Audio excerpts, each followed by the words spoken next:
with an update on Vince McMahon versus Pat McAfee and more. This is Wrestling Hub. My name is John and you're watching the Wrestling Report for February 27th. Before we get into the rest of the video, make sure you subscribe to Wrestling Hub and turn on all notifications to stay up to date with everything in the world of pro wrestling.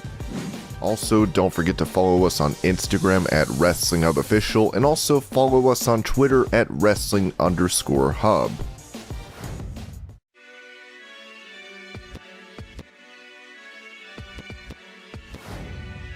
Since becoming AEW Women's Champion at Double or Nothing last year, Britt Baker has been on a roll in the promotion. On Talk is Jericho, she talked about her experience in WWE, saying she's thankful for not getting into NXT. I had a tryout. I was fresh out of training. They gave me a tryout solely based on my looks. Oh, this is a cute girl. I got put in a group after the training was all done, bumps and rolls. We can't even walk by the end of the tryout. It was me, Lacey Evans, and Bianca were the females in Orlando. It was all these extras.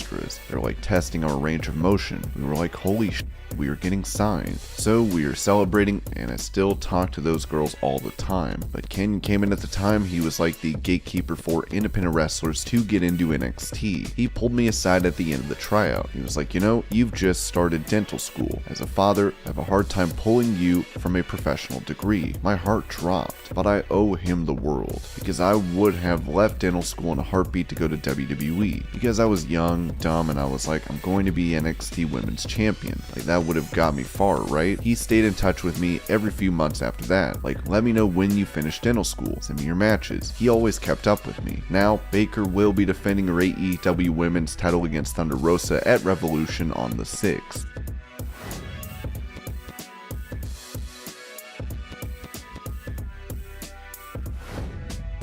With Cody and Brandi Rhodes surprisingly leaving AEW earlier in the month, Bryan Danielson told Metro that he feared for the worst regarding this departure. You have to understand my relationship to this story breaking is a little bit different because I'm not on the internet very much. So I woke up, had no idea. I texted Tony Khan something about some idea I had or whatever, completely oblivious. I'm driving to the airport and my wife texts me and I usually don't check it, but it comes up on the thing and it said, "Did you hear about Cody and Brandi?" And the first thing that went through my head is, oh no, did something happen? Did they get in a crash? Did something bad happen to their daughter? I'm thinking worst case scenario.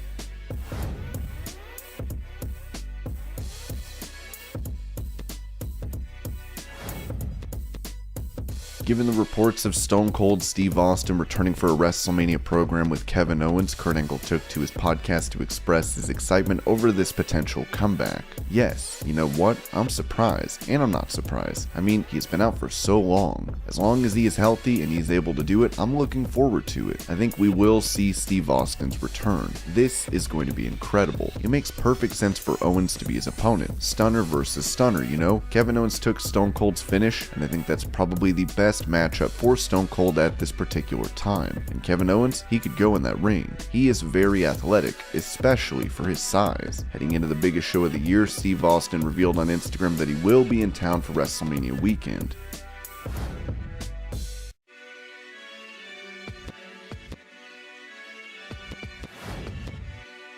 The Undertaker is set to be inducted into the WWE Hall of Fame this year, and many are thinking he should be the only one in this year's class. Talking about this suggestion on his podcast, Booker T said, "I've heard. I think Bully Ray something like that. The Taker should be the only one. I think somebody else said something. I think it was Ken Anderson. That Undertaker should be the only one inducted into the Hall of Fame." My thing is, that's going to be a short night or a long night. One of the two. Because the only way I see that happening is a bunch of guys coming up there to tell a bunch of stories to put themselves over.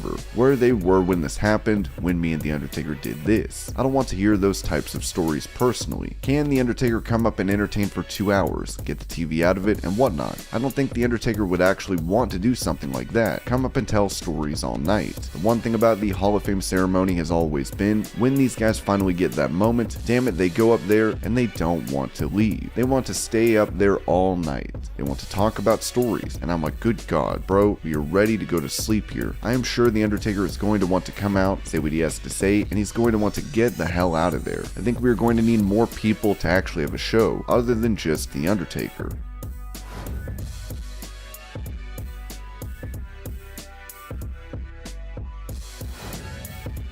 Going back to Bryan Danielson, he revealed on the Masked Man show that Vince McMahon taught him an important lesson during his time in WWE, saying, "I try to be very conscious of things because of my respect for Vince and things he would want me to say and things he wouldn't want me to say. One of the things he first taught me, and this was before I was close with him, was the ability to use silence and to not say something if you don't have an answer. If somebody asks you a question, well, maybe we could do, and you put out maybe not even your best answer. You could say, let me think about it. Sometimes when you talk to him and ask him a question, he'll sit there and not say a word for 30 seconds or longer, which feels like the longest time in history. But he's not going to give you a bad answer. He's not going to give you an off-the-cuff answer. The ability to sit and wait and be patient enough, and even if you don't come up with it, you get, okay, let me think about it. That was one of the earliest lessons I learned from him, but there is no trepidation in the back of my mind that he wouldn't want me to say that.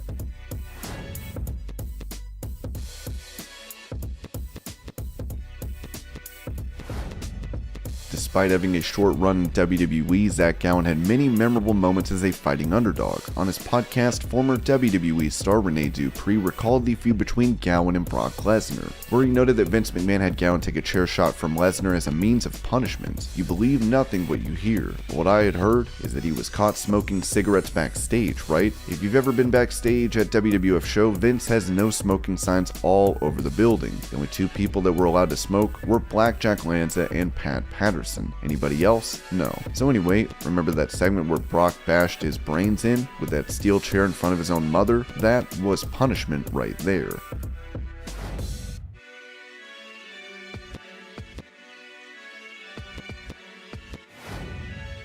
While speaking to people about his upcoming Peacemaker movie, John Cena contrasted these stunts performed in movies to those in WWE, saying, "No, it's completely different. Movie coordinator stunt performers are massive amounts of repetition, not only through practice, but through performance as well. Whereas you can practice your craft in WWE, but once you're out there live, it happens once, and there really is no wrong. It just is. There's also no enormous, energetic, unbelievable crowd cheering you on as you do all this stuff, and it has to be done from many angles and many perspectives. It's nuts. I remember when I started to do movies in 2004-05 and really got frustrated with the process because as a young man, I really wanted to be in that ring, as there really isn't much of anything that compares to the sensation of being in that ring performing in front of a live audience for me. It's not the same. I've found a much greater appreciation for it now. Maybe that's because I'm working with great people and I'm a part of fantastic stories. I'm finding my stride as a performer, but it's very different, and if given the choice, I think 10 times out of 10, I would rather be in a ring performing action than on the screen performing action.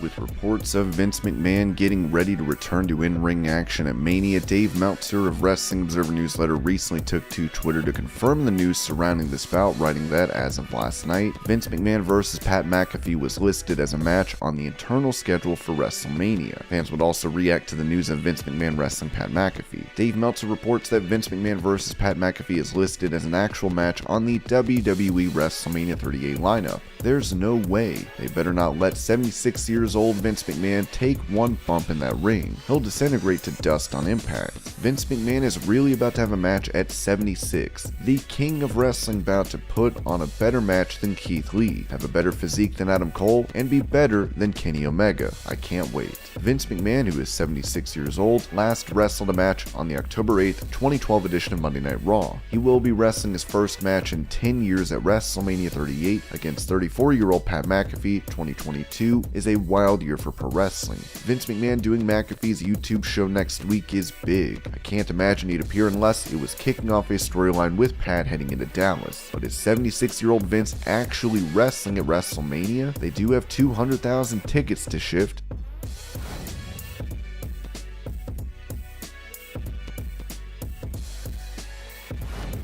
Recently, Matt Cardona was able to win the NWA World's Heavyweight title from Trevor Murdoch, as he'll be defending that title against a former champion in Nick Aldis. On My Mom's Basement, Cardona noted that AEW and WWE are not on his radar at the moment. My goal right now is not, oh man, what do I gotta do to get back in WWE or get in AEW? No, not at all. I love what I'm doing right now. 10 years ago with my YouTube show, I think I proved, no, I know that I proved that through hard work, the internet, social media, whatever, that you can change your position in a major company. I proved that 10 years ago, and I opened up. Before there was a forbidden door, I opened up that door for so many people to create their own opportunities. Now, 10 years later, I want to prove that you don't necessarily need AEW or WWE to be a successful pro wrestler. If one of those companies called me, of course I would listen. Of course I would have a conversation, but that is not my goal to go back. Yesterday, when a fan said that Cardona had made an impact after leaving WWE and made the game plan of Cody Rhodes work for him, Matt replied, writing, "What Cody Rhodes did for his career in pro wrestling is incredible, undesirable to undeniable. As a friend, I'm extremely proud of what he's accomplished and what he'll continue to do. I learned from him, then did it my way. I hope the next does the same," and so on and so forth.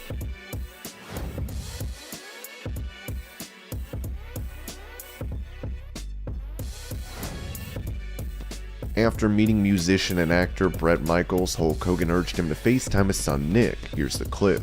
Oh, what's up, my brother? I am doing great. How are you doing, man? How are you doing? I'm great. I'm great to see you.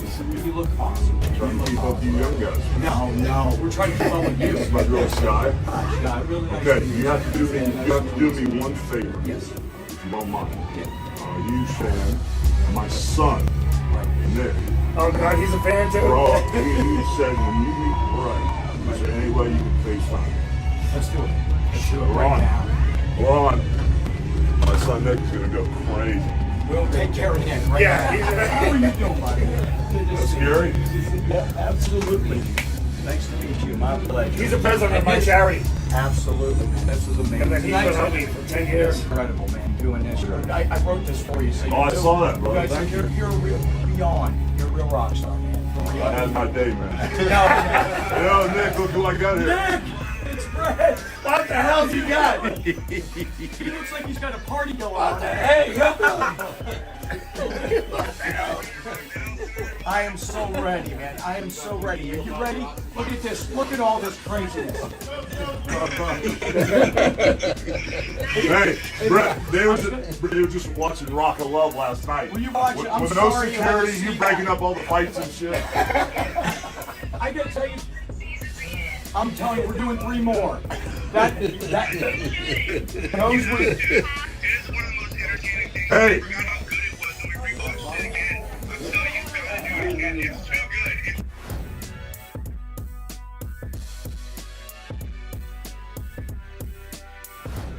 Following a feud with Jackson Riker, Elias would last be seen in a vignette in August burning his guitar. With it thought he could be going through a character change, Ringside News reported that Elias was spotted backstage with a clean shave and a haircut in December. Now, Steve Carrier has noted that WrestleMania is coming up and plenty of fans are talking about plans and returns. It might be best not to get your hopes up about Elias. We're told that he's in creative purgatory, and a tenured member of the team said, "I don't remember the last time his name came up."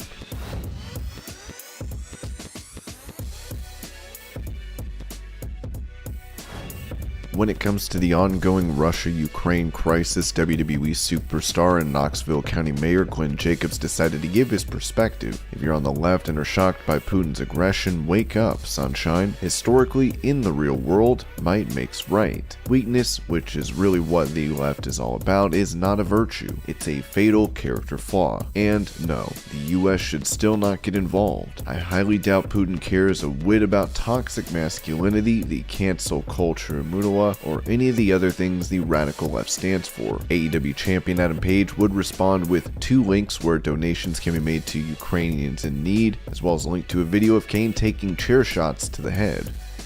And this was your Pro Wrestling News Update. I hope you're all having a great day. Thank you so much for watching, and I'll see you later.